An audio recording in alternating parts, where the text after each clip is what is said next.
तो आज मैं आपके साथ चना चाट की ऐसी मज़ेदार सी रेसिपी लेके आई हूँ। रेस्टोरेंट स्टाइल से मिलने वाली चना चाट किस तरीके से घर में बनाई जाती है।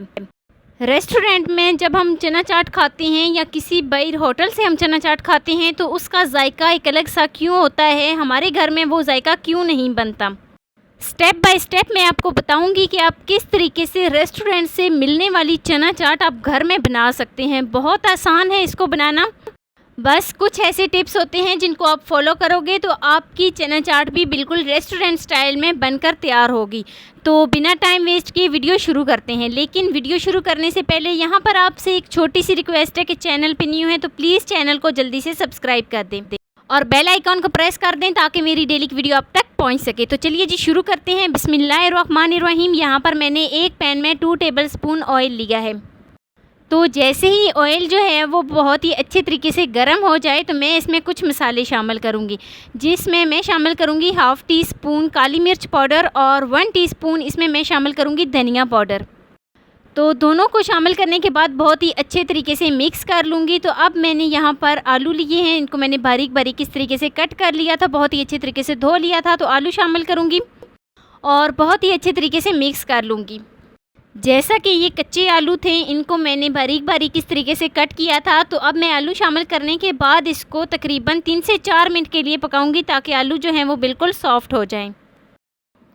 तो अब मैं इसमें शामिल करूंगी 2 टेबलस्पून केचप शामिल करने के बाद बहुत ही अच्छे तरीके से मैं मिक्स कर लूँगी। केचप इसलिए शामिल कर रही हूँ ताकि जब हम इसको लो फ्लेम पे पकाएंगे तो आलू जो हैं वो जलेंगे नहीं, बल्कि एक अलग सा इसका फ्लेवर आ जाएगा। तो लीजिए जी, बहुत ही अच्छे तरीके से मैंने आलू को मिक्स कर लिया है। अब हम इसको कवर कर देंगे तकरीबन 3 से 4 मिनट के लिए बिल्कुल लो फ्लेम पे, ताकि आलू जो हैं वो बिल्कुल सॉफ्ट हो जाएं। 1/2 टीस्पून इसमें नमक शामिल करूंगी और कवर कर दूंगी तकरीबन 3 से 4 मिनट के लिए। तो लीजिए जी, 3 से 4 मिनट हो गए हैं और चेक कर लेते हैं आलू जो हैं वो बिल्कुल सॉफ्ट हो गए हैं। एक दफ़ा चेक कर लेते हैं। पहले हम इसको बहुत ही अच्छे तरीके से मिक्स करेंगे क्योंकि हमने इसमें 1 टीस्पून नमक शामिल किया था, साथ ही हमने इसको कवर कर दिया था। तो एक दफ़ा इसको बहुत ही अच्छे तरीके से मिक्स कर लेते हैं और उसके बाद इसको चेक करते हैं कि आलू जो हैं वो सॉफ्ट हुए हैं कि नहीं हुए। तो लीजिए जी, आलू जो हैं वो बिल्कुल सॉफ्ट हो गए हैं। तो यहाँ पर मैंने 2 से 3 अदद हरी मिर्च ली है। हरी मिर्च की मैंने इस तरीके से गोल गोल कटिंग कर ली थी। हरी मिर्च शामिल करेंगे और यहाँ पर मैंने 1 कप चने लिए हैं। चने को मैंने प्रेशर कुकर में बॉयल कर लिया था 15 मिनट के लिए। तो चने शामिल करेंगे, बहुत ही अच्छे तरीके से एक दफ़ा मिक्स करेंगे। तो जब तक हमारी चाट जो है वो रेडी नहीं होती, आप क्या करें कि चैनल को जल्दी से सब्सक्राइब कर दें और वीडियो को प्लीज़ लाइक कर दें। तो यहाँ पर मैं इसमें शामिल करूँगी 2 टेबलस्पून केचप जो है वो मैं फिर से शामिल कर रही हूँ। टोटल मेरे पास 4 टेबलस्पून थी। तो आधी केचप मैंने शुरू में इस्तेमाल की थी ताकि जो आलू हैं वो जल्दी से सॉफ्ट हो जाएं और आलू जो हैं वो जले भी ना। तो बहुत ही अच्छे तरीके से मिक्स कर लेती हूँ और मिक्स करने के बाद अब मैं शामिल करूँगी इसमें 1 टीस्पून चना चाट मसाला। चाट मसाला शामिल करने के बाद बहुत ही अच्छे तरीके से इसको मिक्स कर लेती हूँ। तो एक मैंने मीडियम साइज़ का प्याज लिया था, प्याज को मैंने इस तरीके से स्लाइस में कट कर लिया था। तो अब मैं इसमें प्याज शामिल करूँगी, बहुत ही अच्छे तरीके से मिक्स कर लेती हूँ। आप जिस तरीके से भी चाहें सब्ज़ी की, वेजिटेबल्स की, फ्रूट की कटिंग कर सकते हैं, बस ये है कि खूबसूरत लगनी चाहिए। तो लीजिए जी, प्याज शामिल करने के बाद अब मैं इसमें शामिल करूँगी 1 टेबलस्पून व्हिपिंग क्रीम। तो व्हिपिंग क्रीम शामिल करने के बाद मैं इसको बहुत ही अच्छे तरीके से मिक्स करूँगी। आप यकीन करें, आप एक दफ़ा ये चना चाट खाएँगे तो आप चिकन, बिरयानी, कौरमा सब कुछ भूल जाएंगे। आपकी ये चना चाट इतनी फेवरेट हो जाएगी।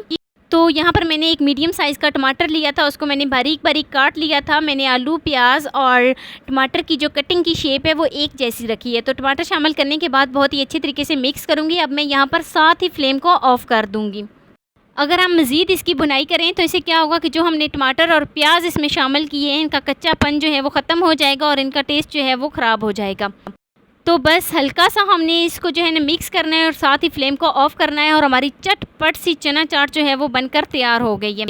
तो मैं इसको कर लेती हूँ सर्व और मैं आपको इसकी फ़ाइनल लुक दिखाती हूँ। आप यकीन करें, आप एक दफ़ा मेरे तरीके से चना चाट बनाएं, आपके किचन में ये रोज़ रोज़ बनेगी। थोड़ा सा अब मैं इसके ऊपर हरा धनिया और पुदीना शामिल करूँगी और पुदीना शामिल करने के बाद मैं आपको इसकी फ़ाइनल लुक दिखाती हूँ। तो माशाल्लाह ये है जी इसकी फ़ाइनल लुक, बहुत ही मज़ेदार सी हमारी चना चाट जो है वो बनकर तैयार हो गई है। मैं उम्मीद करती हूँ कि मेरी आपको आज की वीडियो पसंद आई होगी। तो वीडियो आपको ज़रा सी भी अच्छी लगी हो तो लाइक कर देना। फर्स्ट टाइम है चैनल पे तो चैनल को लाजमी सब्सक्राइब कर देना और बेल आइकॉन को प्रेस कर देना ताकि मेरी डेली की वीडियो आप तक पहुँच सके। दोस्तों के साथ, रिश्तेदारों के साथ शेयर लाजमी करना और मुझे एक प्यारा सा खूबसूरत सा फीडबैक लाजमी देना कि मेरी आपको आज की वीडियो कैसी लगी। तो मिलते हैं नेक्स्ट वीडियो में एक नई शानदार सी रेसिपी के साथ और बहुत ही आसान सी रेसिपी के साथ। अपना बहुत सारा ख्याल रखना, अपने से ज़्यादा दूसरों का। अल्लाह हाफिज़।